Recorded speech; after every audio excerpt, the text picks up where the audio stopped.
Assalamualaikum warahmatullahi wabarakatuh. Waalaikumsalam warahmatullahi wabarakatuh. Bismillahirrahmanirrahim. Alhamdulillahi rabbil alamin. Wal aqibatu lil muttaqin. Wala udwana illa 'alal zalimin. والصلاة والسلام على أشرف الأنبياء والمرسلين سيدنا ومولانا محمد وعلى آله وأصحابه المجاهدين الطاهرين أما بعد. Saudara-saudara kaum muslimin rahimakumullah.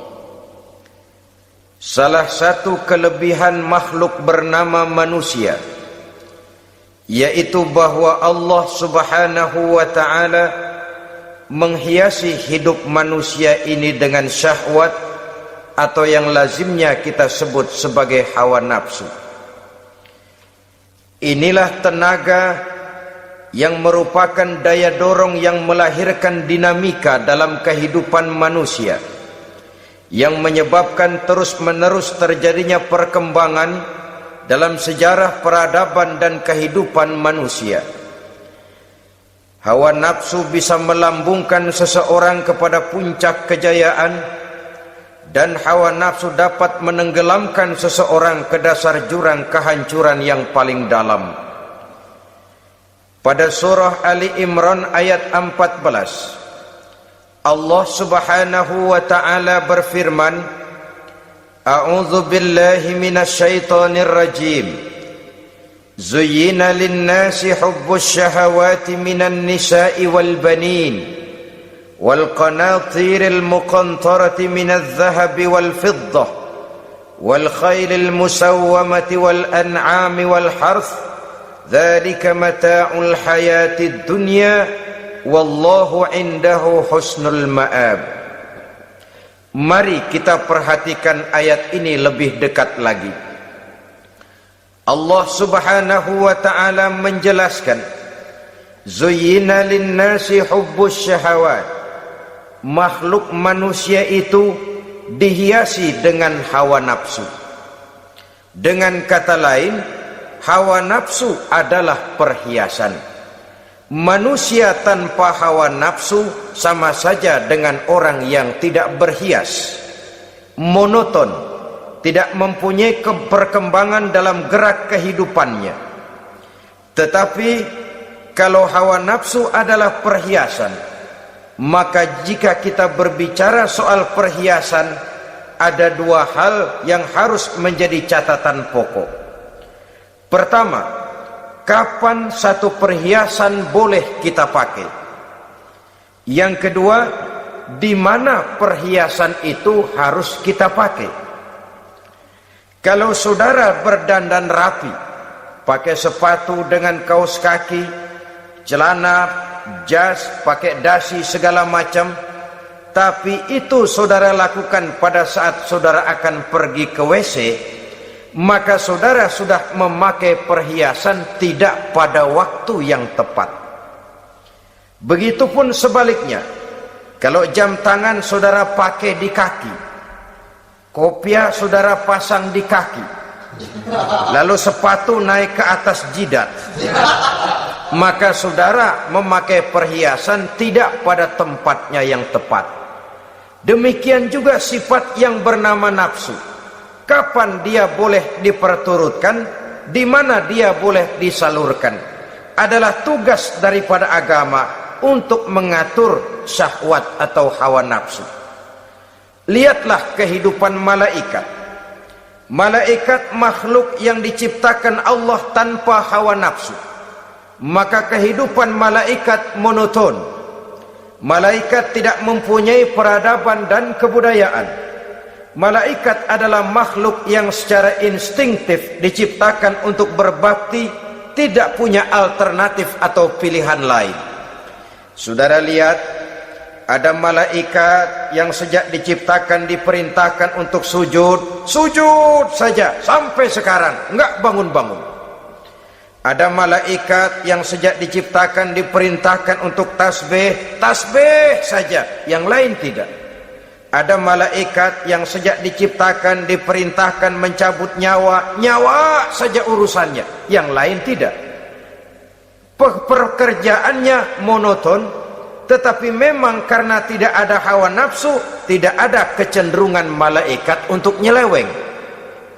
Belum pernah kita dengar misalnya ada malaikat Jibril korupsi ayat.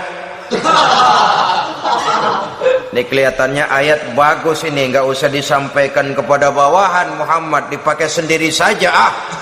Tidak. Kita belum pernah dengar malaikat maut keliru mencabut nyawa orang yang belum waktunya modar. Belum pernah. Malaikat itu ibadun mukramun la ya'sunallaha fima amarahum wa yaf'aluna ma yu'marun. Maka kehidupan malaikat adalah monoton. Dinamika tidak ada, peradaban dan kebudayaan juga tidak ada. Andai kata bumi dan seluruh isinya diserahkan kepada malaikat untuk mengisinya, barangkali saudara tidak akan pernah kenal jembatan Semanggi, saudara tidak akan pernah kenal Monas, gedung-gedung bertingkat, gedung-gedung pencakar langit. Semua yang menggerakkan itu adalah karena manusia mempunyai hawa nafsu. Nah, kemudian pada kalimat berikutnya Allah memberikan rincian. Apa nafsu kepada apa yang paling menonjol dalam kehidupan manusia itu? Pertama, minan nisa, hawa nafsu kepada perempuan. Ini tentu yang ditujukan laki-laki. Dimanapun saja makhluk bernama laki-laki, kalau dia normal, tidak impoten, mesti suka kepada perempuan. Itu wajar, bin pantas alias normal. Tetapi tadi saya katakan di awal, nafsu kepada perempuan adalah perhiasan. Kapan makainya, di mana makainya, itulah tugas agama memberikan tuntunan dan aturan. Saudara-saudara kaum muslimin rahimakumullah, nafsu kepada wanita dapat mengantarkan seseorang kepada puncak kejayaan, tapi nafsu kepada wanita bisa menenggelamkan seseorang ke jurang kehancuran. Bergantung kepada latar belakang apa yang mendorong timbulnya syahwat tadi. Dengan kata lain, motivasi syahwat tadi digerakkan oleh iman dan ketakwaan, atau semata-mata karena memang syahwat yang merupakan kendaraan iblis. Penyelewengan pertama yang terjadi dalam sejarah kehidupan manusia adalah penyelewengan yang dilakukan oleh Nabi Adam alaihi salam pada saat ia memetik buah khuldi. Kenapa itu dilakukan oleh Nabi Adam? Karena terdorong oleh rasa sayang dan cinta kepada istrinya Hawa. Sebenarnya Hawa lah yang merajuk, Siti Hawa lah yang membujuk, dan Nabi Adam oleh karena syahwatnya kepada istrinya memperturutkan bujukan Siti Hawa itu. Peristiwa Nabi Adam ribuan tahun yang lalu akan terus relevan sampai ke zaman kita sekarang ini. Berapa banyak orang-orang yang karena terlalu ingin menyenangkan istrinya, lalu tidak segan-segan melakukan perbuatan-perbuatan yang menyimpang, baik itu merugikan orang lain, merugikan masyarakat, bahkan merugikan bangsa dan negaranya. Seorang pedagang tidak akan segan-segan menipu. Sebaliknya pun begitu. Tidak jarang wanita di dalam kelemahannya bisa menenggelamkan dunia. Seorang suami yang jujur, polos, lugu, sederhana bisa jadi koruptor ulung karena didorong-dorong oleh istrinya. Istrinya barangkali bisa saja dibakar-bakar oleh tetangganya. Suaminya jujur, sederhana, kepala bagian, tempatnya basah tapi melarat. Istri rupanya tidak sabar melihat gaya hidup yang makin konsumtif, persaingan yang makin tajam. Suaminya dikipas-kipasin. Kata istrinya, bang, tetangga sebelah kita lakinya pegawai kecil bang, tapi gelangnya kayak pelek beca. Abang ini kepala bagian tidak bisa membelikan saya macam itu, percuma lah. Kata suaminya, ya bagaimana bu, gaji saya cuma segitu-gitunya. Ya namanya kepala bagian, apaan, kayak sabet dulu. Kalau sudah berpikir ke arah ini, artinya sudah ngipasi suaminya untuk melakukan tindakan yang tidak wajar. Saudara-saudara kaum muslimin rahimakumullah, sejak zaman klasik sampai kepada zaman kita sekarang ini, kita melihat kecenderungan syahwat kepada wanita ini. Julius Caesar yang katanya gagah perkasa, ternyata tunduk di bawah kaki Cleopatra. Napoleon Bonaparte, the Lion of Europe, singa daratan Eropa, luas kekuasaannya, gagah perkasa tentaranya, kepada siapa dia tunduk? Ke bawah kakinya Margaret Josephine. Demikianlah di zaman kita sekarang, kita melihat di Jepang betapa Perdana Menteri Uno didesak mengundurkan diri dari jabatan Perdana Menterinya oleh karena terlibat skandal dengan geisha. Kita juga melihat di Amerika betapa Senator Gary Hart dari Partai Demokrat yang masih muda, jenius, diharapkan masa depan Amerika lahir dari tangannya, terpaksa mengundurkan diri dari calon presiden oleh karena terlibat skandal dengan Donna Rice. Kita juga menyaksikan betapa parlemen dan kabinet di Inggris sempat geger oleh karena skandal Pamela Bordes, pelacur kelas kakap yang melanglang buana mencari sasaran-sasaran kakap. Ini adalah kisah kejatuhan yang diakibatkan oleh hubbus syahawat minan nisa. Oleh karenanya benar jika Nabi kita menyatakan an-nisa'u imadul bilad, wanita adalah tiang negara. Jikalau baik wanita, baik negara. Jikalau rusak wanita, hancur negara. Kalau syahwat kepada wanita cuma semata-mata karena syahwat, maka seorang laki-laki akan memandang wanita cuma sekedar alat pemuas hawa nafsu. Nilainya rendah. Sedangkan agama kita mengajarkan ma akraman nisaa illa karimun wa ma ahanan nisaa illa laimun, kata Nabi. Tidak akan menghormati kaum wanita kecuali orang-orang yang terhormat, dan tidak akan merendahkan derajat kaum wanita kecuali memang orang-orang yang rendah moralnya. Dengan kata lain, apabila syahwat minan nisa ini dilandasi dengan semangat iman dan ketakwaan, maka kehidupan Rasulullah sallallahu alaihi wasallam sungguh menjadi figur dan contoh dalam kehidupan kita. Perkawinannya bukan karena wajah yang cantik semata-mata, tapi lebih merupakan nilai ibadah kepada Allah Subhanahu wa ta'ala. Dengan demikian, kecenderungan kepada hubbus syahawat minan nisa dikontrol oleh nilai iman. Barometernya, tolok ukurnya adalah iman. Di zaman sekarang banyak kasus kawin campur yang pada akhirnya akan membingungkan kita sendiri. Padahal Al-Quran secara jelas dan tegas memberikan bimbingan.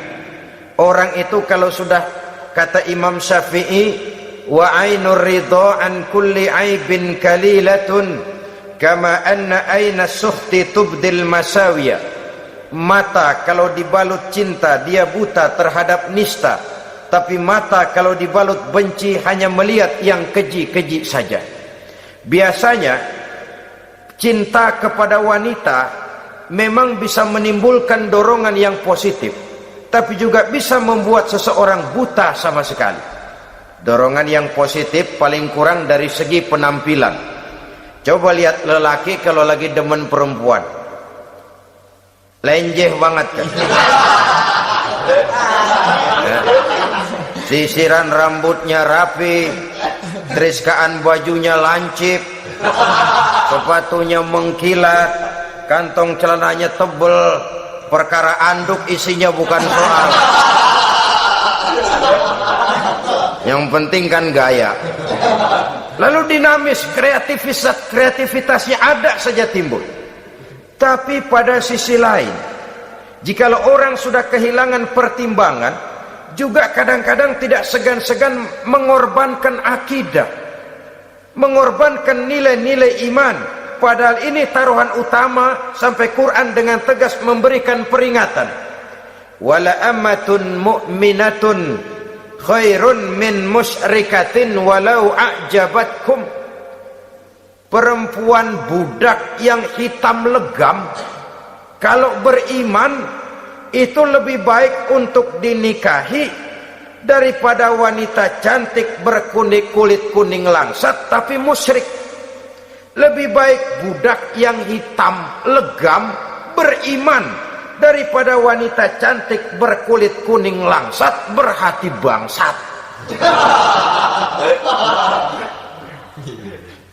Tapi kita kadang kehilangan pertimbangan. Karena agama, karena cinta agama digadaikan, karena cinta akidah terjual, karena cinta keyakinan jadi korban. Ini semua penyakit yang datang dari hubbus syahawat minan nisa, kecenderungan mengumbar nafsu kepada perempuan. Ini memang perhiasan, tapi bisa juga jadi bumerang dalam kehidupan manusia. Berapa banyak penyelewengan terjadi karena pengaruh wanita yang tidak bisa jadi bisa. Ini pengaruh di dalam kehidupan memang sedemikian besarnya, sehingga saudara-saudara kaum muslimin, inilah yang perlu dikendalikan dalam kehidupan, kapan dan di mana. Kalau nafsu adalah perhiasan, kapan dan di mana perhiasan itu harus kita pakai, di mana dia harus kita tempatkan. Begitu juga yang menyangkut soal perempuan. Kapan? Ya kapan? Tentu kalau sudah nikah. Di mana? Yang jelas bukan di depan umum.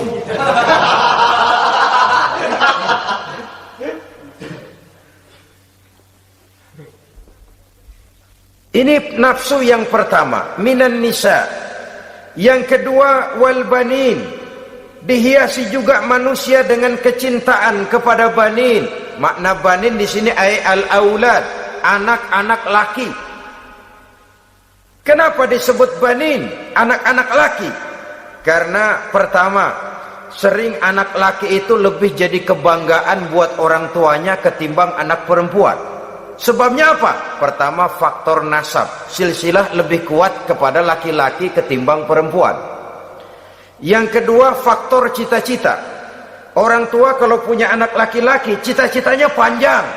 Nak, kau nanti jadi dokter ya, nak jadi insinyur ya, nak jadi pilot ya, nak jadi pengusaha ya, nak jadi presiden ya. Tapi kalau dia punya anak perempuan, paling ya nak, mudah-mudahan nanti kamu dapat jodoh orang baik nak, dapat jodoh orang soleh. Saudara-saudara, yang ketiga, anak perempuan itu kalau sudah berkeluarga biasanya pindah kepada lingkungan keluarga lain. Sehingga orang berkata punya anak perempuan banyak sebenarnya seperti agen. Artinya ada yang mau bawa, kan begitu. Ada yang minta ambil, ada yang berminat buntel. Paling dia nengokin orang tuanya ya lebaran. Ya syukur kalau sebulan sekali atau seminggu sekali, tapi minimnya kan lebaran. Dengan demikian dari garis nasab ini lebih kuat al-banin ketimbang al-banat. Manusia dihiasi dengan kecintaan kepada anak-anak. Sering karena terlalu cinta kepada anak, kita menjerumuskan anak. Terlalu sayang kepada anak, segala maunya kita perturutkan tanpa kendali dan kendala. Akhirnya sifat yang demikian itu malah mendorong anak untuk manja, tidak percaya kepada kemampuan yang dimilikinya, selalu mengandalkan kepada kebesaran, kemampuan daripada orang-orang yang dibanggakannya itu. Dan dalam kondisi demikian kedewasaan dan tanggung jawabnya akan lambat berkembang. Maka Allah Subhanahu wa ta'ala memperingatkan bahwa harta dan anak bisa menjadi fitnah. Dalam ayat lain Allah juga memperingatkan, ya ayyuhalladzina amanu la tulhikum amwalukum wa auladukum an dzikrillah. Wahai orang-orang yang beriman, jangan sampai hartamu dan anak-anakmu memalingkan kamu daripada mengingat Allah. Jangan sampai kesibukanmu kepada anak dan harta benda menyebabkan kamu sampai lupa mengingat Allah Subhanahu wa ta'ala. Berapa banyak manusia yang tenggelam dengan melupakan Allah, jauh dari agama, jauh dari tuntunan syariat, oleh karena disibukkan oleh persoalan anak dan persoalan harta benda. Maka satu-satunya jalan, jikalau kita tidak ingin anak kita sampai memalingkan kita daripada mengingat Allah, nilai-nilai keimanan harus ditanamkan kepada mereka sedini mungkin. Dengan bekal ini, maka mereka, anak-anak kita, insya Allah tidak akan membuat kita orang-orang tua ini berpaling daripada mengingat Allah, berpaling daripada kehidupan beragama. Memang karena anaklah kita orang tua peras keringat banting tulang, pergi pagi pulang sore cari nafkah. Karena anaklah kita orang tua, kepala jadi kaki, kaki jadi kepala. Asal mereka bisa menikmati hari depan yang lebih baik dari yang kita nikmati sekarang ini. Tapi berapa banyak juga orang-orang tua yang tidak sadar akan amanah berupa anak ini. Mereka lalai, mereka bersikap masa bodoh, padahal tidak akan ada yang tidak dipertanggungjawabkan di hadapan Allah Subhanahu wa ta'ala. Orang tua bisa mendapat pensiunan pahala kalau anaknya tumbuh menjadi anak yang soleh. Tetapi orang tua pun bisa saja masuk neraka karena anaknya menjadi anak yang kurang ajar dan orang tuanya sama sekali tidak pernah memberikan pendidikan yang sebagaimana mestinya.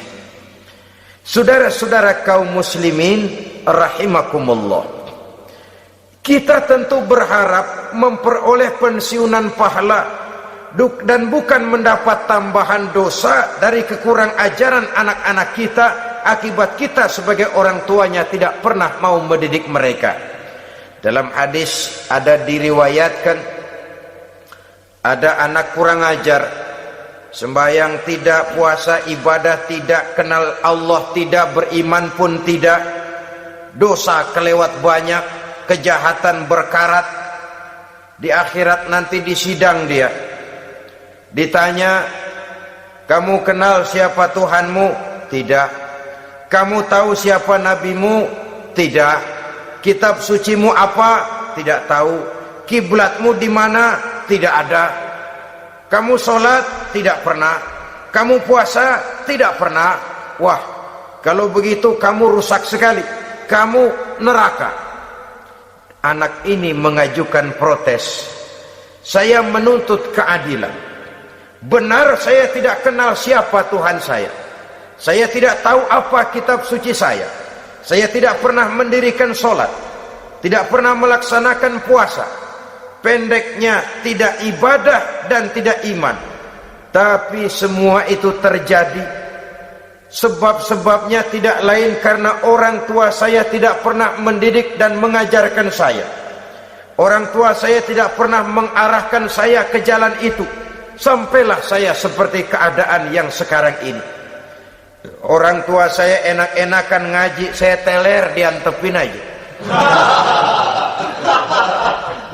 Orang tua saya memegang kitab, saya megang botol. Dia tahu, dia diam saja. Dia tahu dan dia tidak memberikan peringatan. Karena orang tua saya lah, maka saya jadi seperti sekarang ini. Kalau saya harus masuk ke dalam neraka, saya menuntut keadilan agar orang tua saya juga ikut bersama saya gabung ke dalam neraka. Orang tuanya yang baik-baik dipanggil, sudah mau berangkat ke sorga nih orang tua. dipanggil, "Ntar dulu mas, ini dulu." "Mau kemana? Kencang banget." "Surga pak." "Nanti dulu, urusan belum beres." "Ini benar anakmu ini?" Dilihat anaknya, iya anak saya ini. Waktu di dunia nggak pernah diajarin ngaji, nggak pernah. Sampai dia nggak kenal Tuhannya, nggak kenal nabinya, nggak kenal kiblatnya, nggak kenal kitabnya. Iya. Dia sembahyang, kamu dia nggak sholat, kamu diemin aja. Iya kali. Kenapa pakai kali? Yang benar ngomong. Ramadan dia nggak puasa, kamu nggak tegur, kamu diam saja. Iya. Wah, kamu nggak tanggung jawab. Kamu tahu anak itu adalah amanah. Menyia-nyiakan amanah adalah khianat. Khianat adalah dosa besar. Jadi bagaimana saya? Ya kamu gabung sama anakmu, join ke neraka berdua bareng. Lantaran kamu tidak mau mendidik mereka, anak-anakmu, maka jadilah anak-anakmu seperti sekarang ini. Saudara-saudara kaum muslimin rahimakumullah.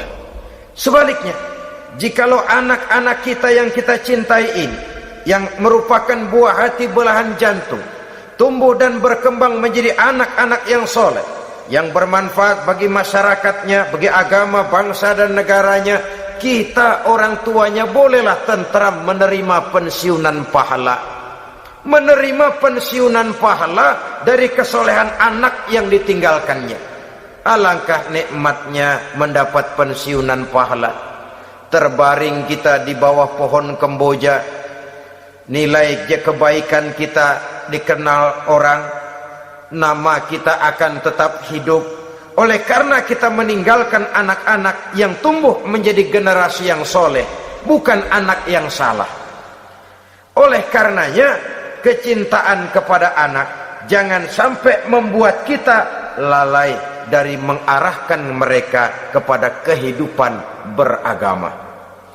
Di zaman sekarang ini, kecenderungan kita mengarahkan anak pun sudah kepada kecenderungan yang berbau materialistis.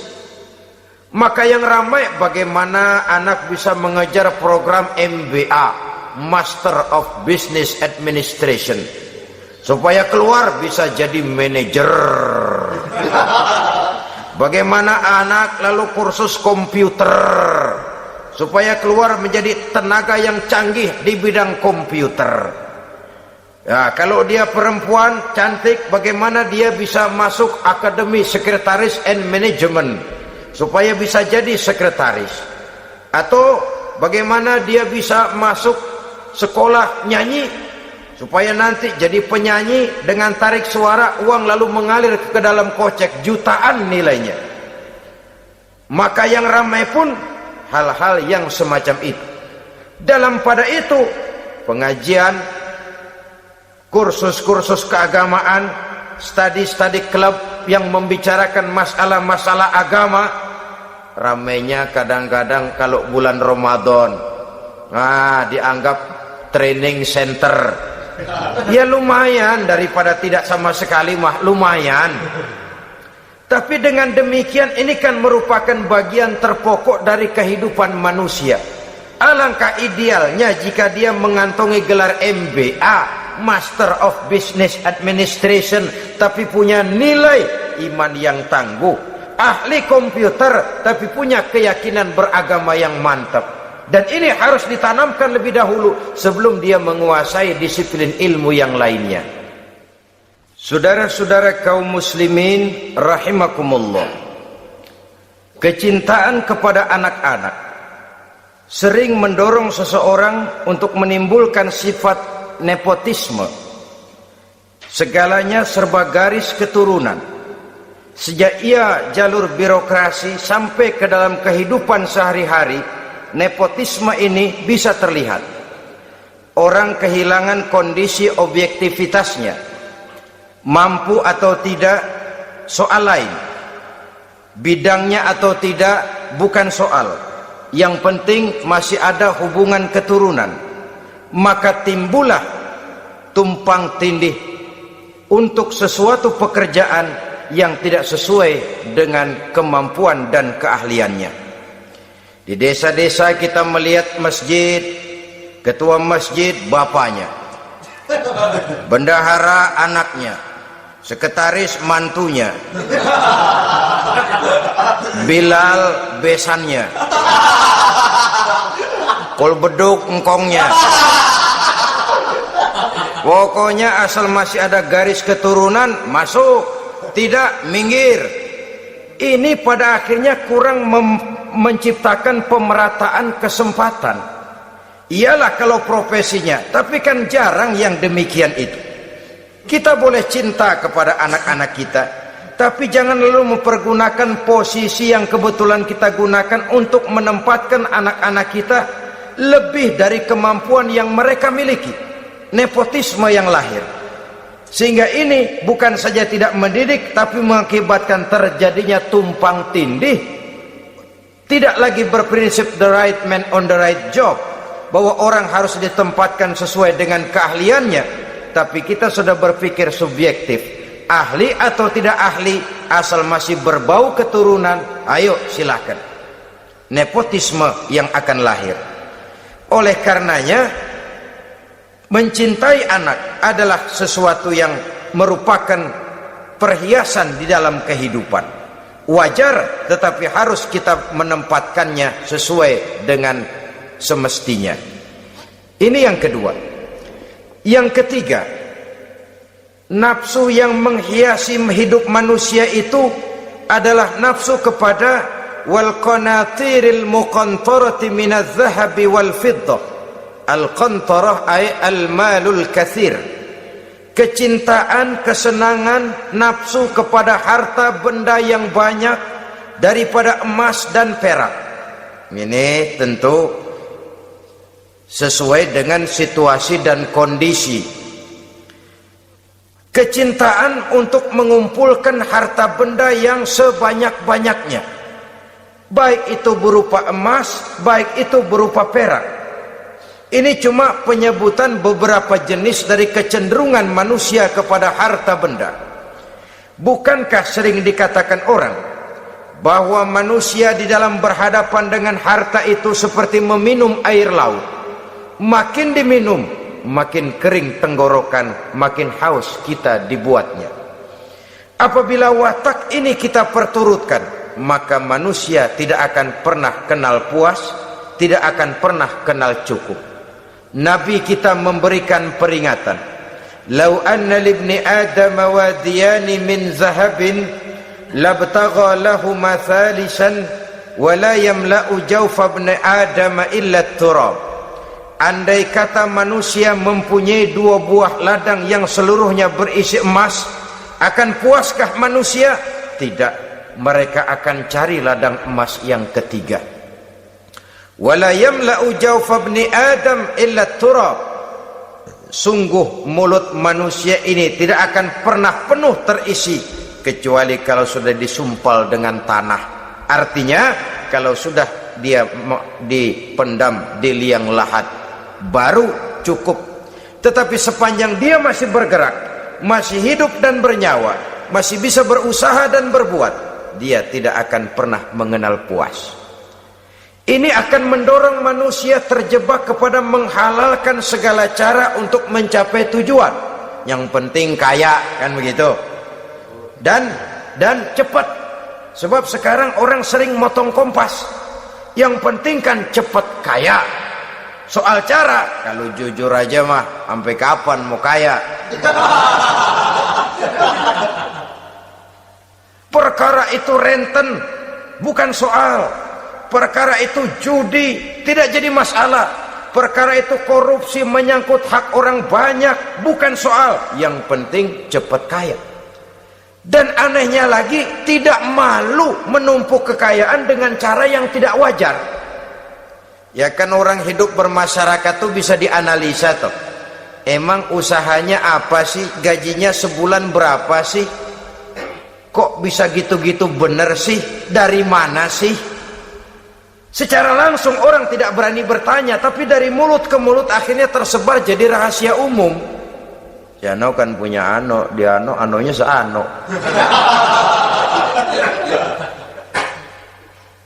Ini bisa jadi bahan pertanyaan dalam kehidupan, akhirnya jadi gunjingan. Orang sudah tidak terlalu peduli dari mana kekayaan itu diperoleh, yang penting kaya. Dengan menghalalkan segala macam cara, terjebaklah ke dalam cara-cara mafia, terjebaklah ke dalam cara-cara yang tidak wajar, tidak bijaksana, memperkuat klik, clean, dengan menghantam yang lain. Saudara-saudara kaum muslimin rahimakumullah, bahwa manusia punya nafsu ingin kaya itu boleh. Agama memberikan tuntunan, memberikan aturan. Tidak hanya sekedar asal kaya, tidak hanya sekedar asal banyak harta.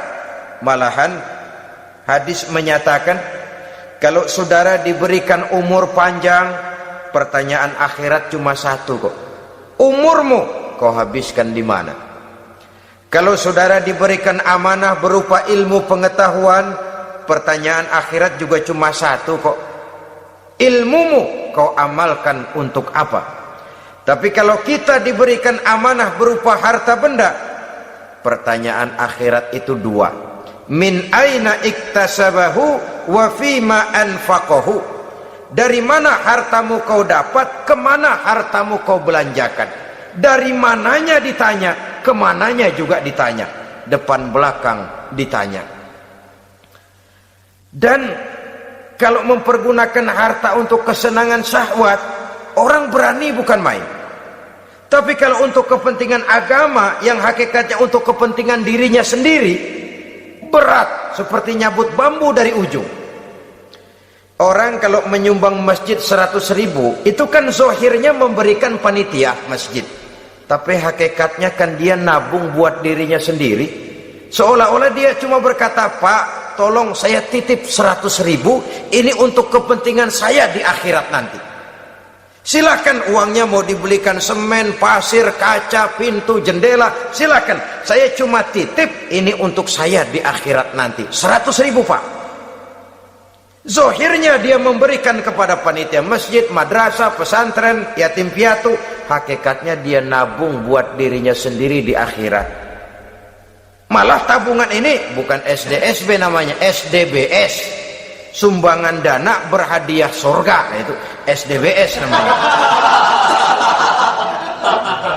Sekarang orang mengejar SDSB, lalu berat mengejar SDBS, sumbangan dana yang berhadiah surga langsung dari Allah Subhanahu wa ta'ala. Coba kalau dia main golf, sewa lapangan golf itu 400-500 ribu sebulan, paling 4-5 kali main. Beli stick golfnya saja sampai jutaan. Datang panitia pembangunan masjid 100.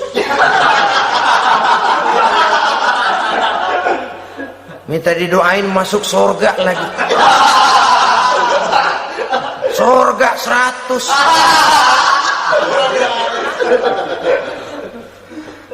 Saudara-saudara kaum muslimin rahimakumullah, kecintaan kepada harta benda yang banyak, baik berupa emas, berupa perak, mendorong orang untuk berlomba-lomba yang Allah peringatkan dalam Al-Quran, alhaakumut takatsur hatta zurtumul maqabir.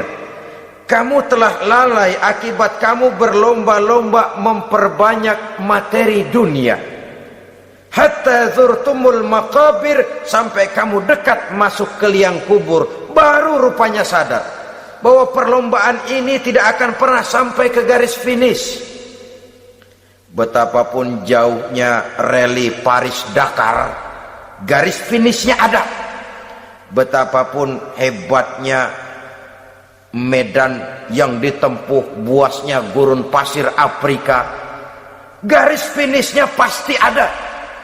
Itu kan rally yang terbuas di dunia katanya, Paris-Dakar, tapi garis finishnya ada. Namun jikalau kita berlomba memperbanyak harta, kita tidak akan pernah sampai ke garis finish.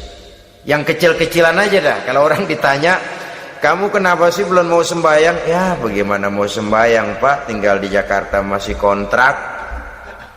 Saban habis tahun diubur-ubur yang punya rumah. Kalau punya rumah sendiri walaupun kecil-kecilan, saya mau ibadah Pak. Ya, diberikan rezeki oleh Allah bisa bikin rumah walaupun kecil-kecilan. Belum juga mau sembahyang. Kok belum juga sembahyang? Iya Pak, rumah emang udah punya sendiri, cuman kecil Pak. Atasnya atap, kalau hujan aja bocor. Kalau bisa bikin rumah yang permanen Pak, tenang, saya ibadah, sembahyang saya rajin. Iyalah, diberikan rezeki bisa bikin rumah permanen, bagus rumahnya. Lain lagi, iya, rumah sudah permanen, tembok, ubin, cuman isinya belum ada Pak, perabotannya. Duh. Kalau punya peralatan rumah tangga yang memadai, tenang, saya ibadah. Diberikan juga rezeki bisa beli perabotan rumah tangga yang lumayan. Di atas tekelnya sudah pakai karpet, mebelnya spaghetti, tempat tidurnya alga spring bed dan low pillow, ada kulkas, ada TV, di sebelah TV ada kunci mobil. Kuncinya mobilnya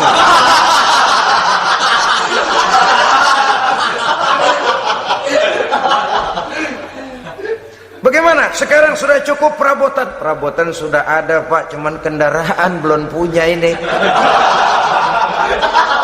Kemana-mana masih ngukur jalanan aja.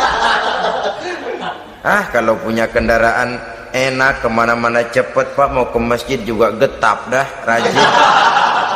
Diberikan rezeki bisa beli kendaraan. Lain lagi nanti, sudah punya sepeda, pengen punya motor kepengen punya mobil kepengen punya pesawat terbang pengen punya kapal induk, sudah punya kebun pengen beli sawah, sudah punya sawah pengen punya gunung, sudah punya gunung laut diborong.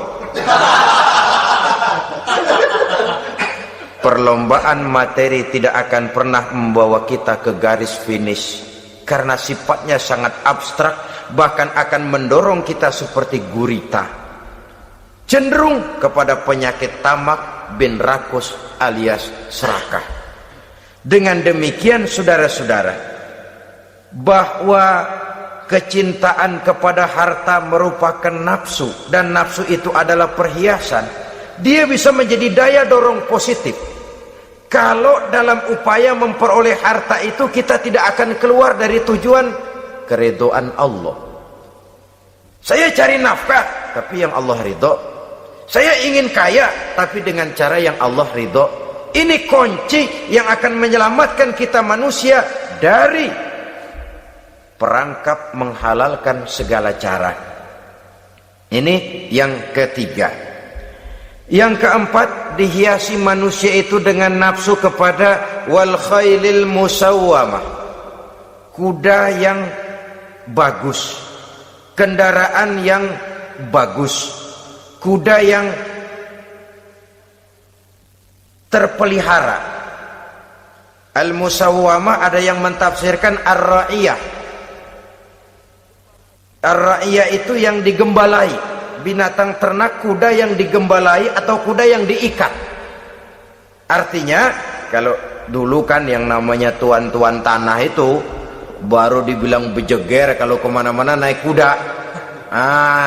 Jet set zaman dulu itu udah kelompok jet set, itu kendaraan. Kalau sekarang baby benda, dulu mah kuda band.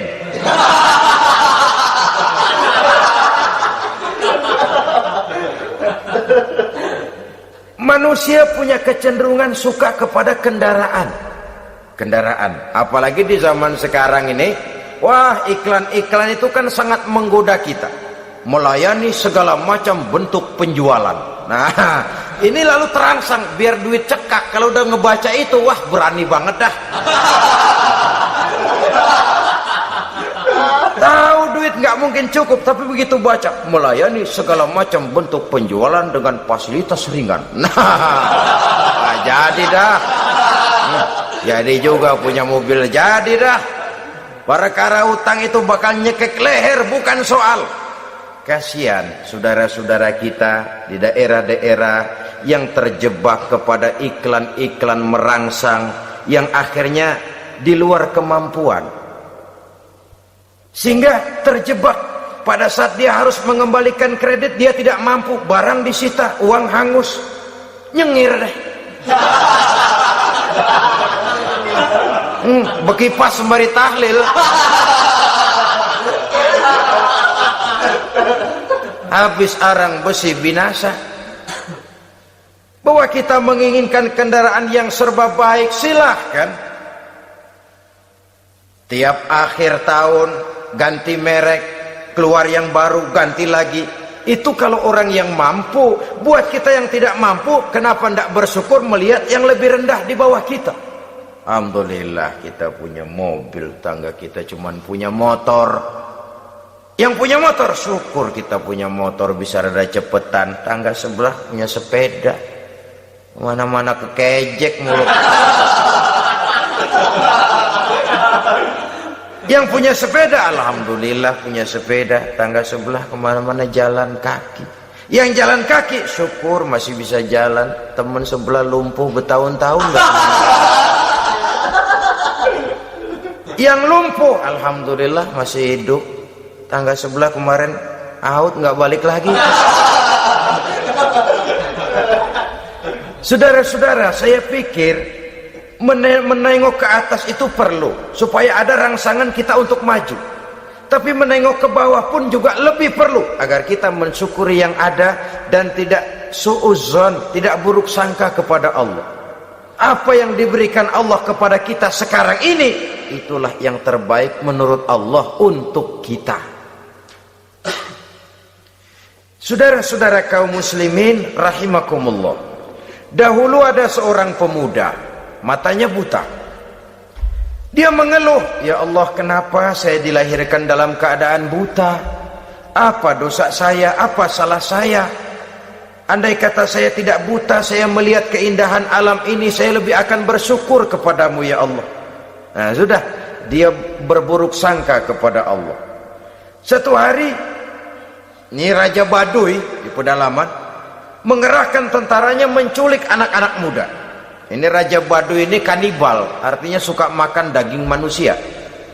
Anak-anak muda ini diculik. Yang masih muda-muda ya, kalau kambing muda itu kan di sop rada sedap. Rupanya ini Raja kanibal ini begitu. Anak-anak muda termasuk ya pemuda yang buta tadi itu kena culik. Ya sudah diculik, rawatlah di istana raja ini, diberikan pakaian bagus, dikasih makan serba enak. Sebab apa? Supaya badannya gemuk. Setelah gemuk nanti dipotong di sop legit. Udah, kerjanya cuma makan tidur, fasilitas nikmat, tidur enak. Udah giliran dapat 1 bulan 2 bulan kemudian, ketika mau diambil anak-anak muda ini, raja sendiri yang milih mana yang disop duluan nih. Sampai giliran anak muda yang buta ini, raja geleng kepala. Yang begini mah buta, dagingnya nggak enak. Ini satu lepas saja, lepas. Saya mau makan daging orang buta, lepas saja. Pulang ini anak muda, batinnya bersyukur, sujud syukur, ya Allah, katanya, untung saya buta. Coba kalau saya nggak buta udah habis saya disop. 2 bulan yang lalu dia mengeluh, ya Allah, kenapa saya dilahirkan dalam keadaan buta? Sekarang dalam pulang ke rumah, perjalanan menuju ke rumah, dia berkata, alhamdulillah, andai kata saya tidak buta, habis badan saya disop oleh raja yang kanibal tadi itu.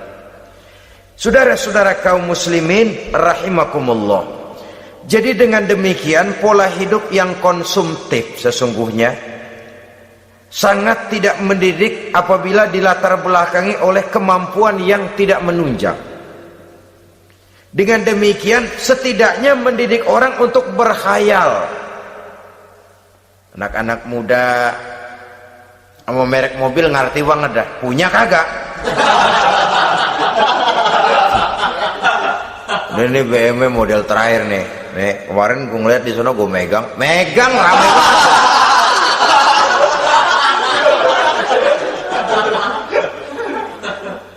tulul amal ini kalau tidak diimbangi dengan saluran yang positif, dia akan terjebak kepada penyakit tulul amal, panjang angan-angan. Baiklah ya, wal khailil musawwamah. Yang keempat, yang kelima maksud saya, wal an'am, cinta kepada binatang ternak. Manusia ini kan punya kecenderungan macam-macam. Setelah rumahnya bagus, hartanya banyak, kendaraannya cukup, ingin beternak.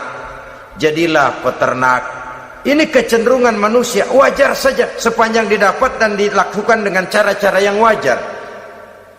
Wal hars, dan tumbuh-tumbuhan, bertani, bersawah, berladang, itu merupakan kecenderungan daripada manusia. Keseluruhan itu kata Allah, kecintaan kepada wanita, kepada anak, kepada harta benda, kepada kendaraan, kepada binatang ternak, kepada tumbuh-tumbuhan, zalika, semua itu mata'ul hayatid dunya, merupakan kesenangan hidup dunia. Berapa lama kesenangan hidup dunia? Sebentar, seumur manusia. Seumur manusia. Bahkan kadang-kadang pada saat dia masih hidup pun orang tidak sepenuhnya sempat menikmati kesenangan hidup dunia. Apabila ajal datang, selesailah kehidupan dunia sampai di situ. Orang-orang kafir, buat mereka surganya di dunia ini. Bila kehidupan di dunia selesai, selesailah sudah surganya sampai di situ. Kesemua itu janji kata Allah merupakan kesenangan daripada kehidupan di dunia. Wallahu indahu husnul ma'ab, dan Allah mempunyai tempat kembali yang sangat baik. Nah, setelah Allah menjelaskan semua itu, pada ayat yang ke-15 Allah memberikan jalan keluarnya. Memperturutkan nafsu kepada wanita, anak-anak, harta benda, kendaraan, binatang ternak. Bijaksanakah itu? Dalam ayat ke-15 surah Ali Imran ini Allah memberikan penjelasan tuntas. Qul a'unabbi'ukum bi khairim min zalikum. Katakan kepada mereka Muhammad, maukah kamu aku beri kabar yang lebih baik dari semua itu? Lebih baik daripada kesenanganmu kepada wanita, kepada anak-anak, kepada harta benda, kepada kendaraan dan sebagainya. Mau kamu aku beritahu yang lebih baik daripada semua itu? Jawaban tentu mau. Kalimatnya bukan ukhbirukum, a'unabbi'ukum. An-naba itu berita yang besar. Lain dengan al-khabar, itu berita biasa saja. An-naba, sehingga pembawa berita disebut nabi. Dari naba yanbi, pembawa berita yang benar. A'unabbi'ukum, maukah kau aku tunjukkan kepada satu berita yang benar-benar besar dan benar-benar lebih baik dari yang semua disebutkan tadi. Apa jalan keluarnya? Lillazina taqaw 'inda rabbihim jannatun tajri min tahtihal anhar. Bagi orang-orang yang bertakwa kepada Allah, mereka akan mendapatkan surga yang di bawahnya mengalir sungai. Khalidina fiha, mereka akan kekal di dalamnya. Wa azwajun mutahharah, dan mereka mendapat istri-istri yang suci. Waridwanum minallah, dan keridhaan daripada Allah subhanahu wa ta'ala. Kalau kamu hai orang-orang yang beriman, kalau kamu hai manusia menyangka bahwa nafsu kepada wanita, anak-anak, mengumpulkan harta benda, kendaraan yang menarik, binatang ternak dan tumbuh-tumbuhan itulah yang lebih baik untuk kesenangan dunia, memang itu kesenangan dunia. Tapi nih, seolah-olah kata Allah, nih saya kasih tahu kamu, aku beritahu yang lebih baik dari semua itu. Apa? Takwa kepada Allah, kecintaan kepada wanita. Kalau takwa dasarnya, orang nggak amburadul, nggak semrawut, nggak pokoknya gue masalah perempuan dan membuat terus. Tapi punya kaidah, punya norma. Demikian juga kepada anak-anaknya, demikian juga kepada harta benda. Pokoknya asal harta, mau halal mau haram, tekuk terus dah. Semuanya dilandasi oleh taqaw, lillazina taqaw, oleh ketakwaan kepada Allah. Nah, ketakwaan ini akan menghasilkan apa? Inda rabbihim jannatun tajri min tahtihal anhar. Melahirkan, menghasilkan surga yang di bawahnya mengalir sungai-sungai. Saudara-saudara kaum muslimin rahimakumullah, jika kita menyangka bahwa wanita bisa memberikan kesenangan, iya, kesenangan dunia. Jika kita menyangka bahwa harta benda bisa memberikan kesenangan, iya, kesenangan dunia. Jika kita menyangka bahwa kendaraan bisa memberikan kesenangan, iya, kesenangan dunia. Tapi kita tidak cuma ingin itu, kita ingin itu semua juga bisa membawa kesenangan akhirat. Caranya landasi dengan takwa. Kesenangan kepada wanita didasari dengan takwa. Maka jangan jadikan wanita cuma sekedar alat pemuas hawa nafsu. Kesenangan kepada anak-anak dilandasi dengan takwa. Maka anak-anak diarahkan kepada jalan yang diridhoi Allah. Kesenangan kepada kendaraan dilandasi dengan takwa. Maka kendaraannya selalu mengarah berjalan menuju jalan takwa, diridhoi oleh Allah Subhanahu wa ta'ala. Kalau tidak, tuh mobil selempengan Ancol gancang banget dah. Tapi giliran dihadapin ke masjid, mogok melulu. Urusan ngaji ada aja halangannya tuh kendaraan. Tapi kalau untuk urusan maksiat, ngebut bener-bener. Dilandasi dengan ketakwaan, sehingga dengan demikian tidak hanya sekedar surga di dunia ini, tapi lebih-lebih di surga di akhirat nanti. Khalidina fiha, kekal. Kalau dunia ini kan zillun zail, bayangan. Hari ini kita jaya, besok kita bangkrut. Siapa yang mau menghalangi? Hari ini kita melambung, besok kita nyungsep. Siapa yang bisa menarik? Tidak kekal, berubah, temporer, relatif.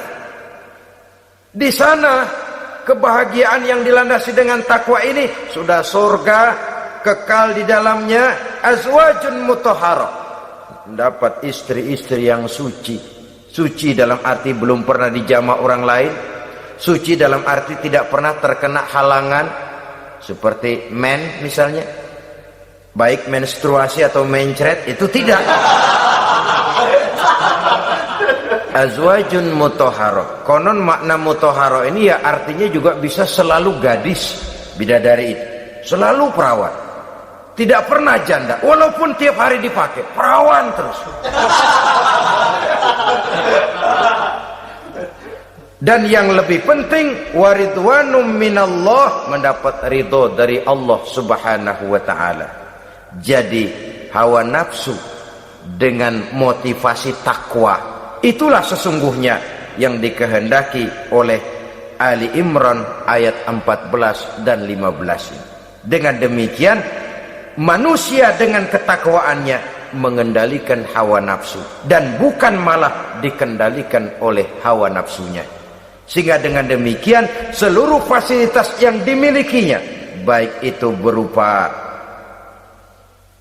istri, anak, kendaraan, binatang ternak, harta benda, tanam-tanaman, seluruhnya semakin meningkatkan ketakwaannya kepada Allah Subhanahu wa ta'ala.